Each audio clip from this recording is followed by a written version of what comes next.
ये चंद पाकिस्तानी जो हैं वो कुछ ऐसी गलतियां करते हैं जिसकी वजह से उसका जो उसका वो नुकसान है वो पूरी कौम को उठाना पड़ता है।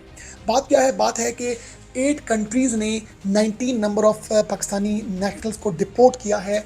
और किन कंट्रीज़ ने कितने लोगों को डिपोर्ट किया है और क्यों डिपोर्ट किया है, मैं आपको आज के व्लॉग में बताऊंगा। और इस डिपोर्टेशन से नुकसान उन लोगों को होता है जो बाहर जाना चाहते हैं या जिनके कुछ इंटरेस्ट होते हैं या जो लोग बाहर रह रहे होते हैं, क्योंकि मुल्क तो आपका बदनाम होता है ना। मुल्क आपका बदनाम होता है, जो वहाँ पर रहे हुए लोग होते हैं उनको प्रॉब्लम्स का सामना करना पड़ता है। और जिन लोगों के वीज़ा इन प्रोसेस होते हैं उनको भी बहुत सी तरह के डिलेज और बहुत सी तरह के ऐसे इश्यूज फेस करने पड़ते हैं जिनमें उन बेचारों का कसूर ही नहीं होता। वो कौन सी ऐसी मिस्टेक्स हैं जो 60% लोग करते हैं जिसकी वजह से वो डिपोर्ट होते हैं, मैं आपको ये सारी बातें आज के व्लॉग में बताऊँगा।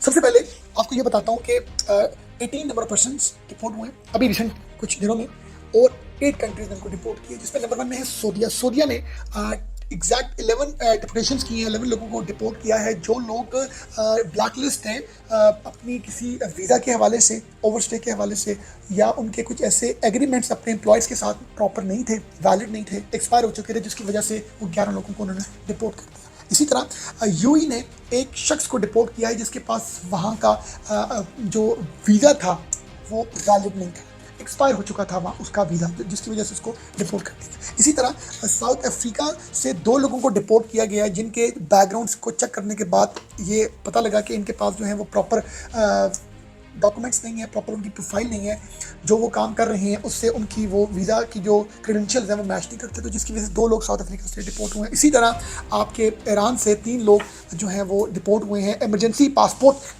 को उन्होंने गलत उसका इस्तेमाल करते हुए जो है वो उन्होंने डिपोर्ट कर दिया। तंजानिया और ईरान की ट्रैवलिंग जो थी वो कर रहे थे, तो ईरान ने देखा कि इमरजेंसी पासपोर्ट को ये लोग मिस यूज़ कर रहे हैं, तो जिसकी वजह से उन्होंने 3 लोगों को डिपोर्ट किया। इसी तरह इराक ने एक शख्स को डिपोर्ट किया जो इराक में इलीगल एंटर हुआ था और उसका जो स्टेट है वो ओवरस्टे हो चुका था, तो जिसकी वजह से उसको डिपोर्ट कर दिया गया। अब बात मेरे दोस्तों ये है कि इन 8 मुल्कों ने चंद लोगों को जो डिपोर्ट किया है, 1-1, 2-2, 3-3 लोगों को डिपोर्ट किया, उस डिपोर्ट से प्रॉब्लम क्या है उन लोगों को जो इन मुल्कों में जाना चाह रहे हैं, या जो लोग पाकिस्तानी उन मुल्कों में रह रहे हैं वहाँ पर उनके लिए प्रॉब्लम का बायस बना इन लोगों की वजह से। रॉन्ग डॉक्यूमेंट्स दिखाते हैं लोग।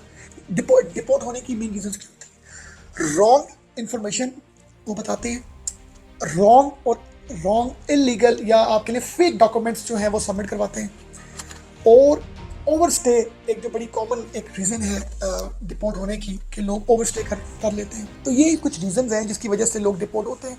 तो आपसे ये मैं रिक्वेस्ट करूँगा कि आप जब कभी भी बाहर ट्रैवल करें तो आप अगर स्टूडेंट वीज़े के लिए ट्रैवल करें तो आपके पास यूनिवर्सिटी का जो है एडमिशन लेटर होना चाहिए, आपके पास वहाँ का जो हॉस्टल का आपके पास प्रूफ होना चाहिए, आपके पास सफिशिएंट फंड होने चाहिए, आपकी फीसेस जो है वो ऑलरेडी डिपॉजिट होनी चाहिए जो भी जिस सेमेस्टर पर आप जा रहे हैं। अगर आपके पास ये चीज़ें नहीं होंगी और आपके पास सिर्फ एक डॉक्यूमेंट होगा, वीज़ा होगा, और साथ आपके पास कोई अगर सपोर्टिंग डॉक्यूमेंट होगा, तो आपको वो डिपोर्ट कर देंगे। क्योंकि अब बहुत सी चेक्स को जब तक आपकी चेकलिस्ट से क्लियरेंस नहीं होती, मल्टीपल चेकलिस्ट से, तब तक फिर आप नहीं आपको वो जाने देते या आपको रहने नहीं देते वो। और इसी तरह अगर आप एम्प्लॉयमेंट की हवाले से किसी भी कंट्री में जा रहे हैं तो भाई आपके पास एक ऑफर लेटर होना चाहिए, उस प्रॉपर जॉब होनी चाहिए, प्रॉपर कंपनी की आपके साथ जो भी एक MOU है, एक आपका उसके साथ एग्रीमेंट है, या आपके साथ कोई उसके साथ कोई ऐसी चीज़ है जो प्रूव कर सके कि इस ABC कंपनी में आप जा रहे हैं।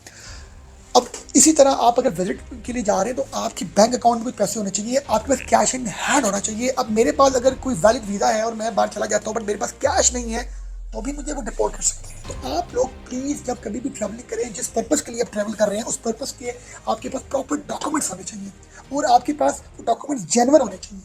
कोई फेक डॉक्यूमेंट्स आप ना लगाएं, फेक लगाएंगे तो पकड़े जाएंगे तो डिपोर्ट होंगे तो क्या लॉस होगा? बैन लग जाएगा।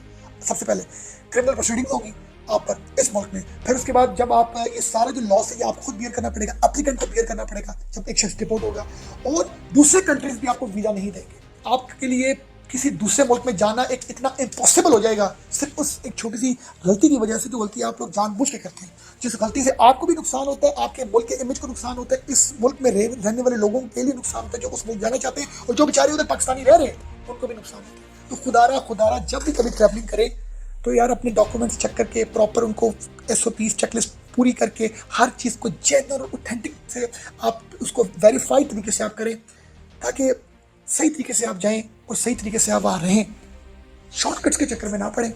अगर पढ़ेंगे तो इन आप 19 लोगों की लिस्ट में आ जाएंगे। जैसे ये 19 लोगों को 8 मुल्कों ने डिपोर्ट किया। और सबसे बड़ा जो मैंने देखा ना एक प्रॉब्लम डिपोर्ट होने का होता है वो ओवरस्टे का होता है। तो जब भी आप किसी मुल्क में जा रहे हैं, आपको जितने टाइम पीरियड का वीज़ा है उस टाइम पीरियड में वापस आए, दोबारा वीज़ा लगवाएं, दोबारा चले गए यहाँ। तो ये कोई इंपॉर्टेंट चीज़ें थी। मैं आपको रिक्वेस्ट करूंगा कि इनको सीरियसली आप इम्प्लीमेंट करें। जो लोग बाहर जाना चाहते हैं या जो लोग इस फेज में है कि हमने बाहर जाना है या हमने सीखना है या हमने पढ़ना है, तो अपनी प्रॉपर डॉक्यूमेंटेशन के साथ जाएं ताकि नुकसान ना हो, ना आपको ना हमारे मुल्क को। Thank you very much.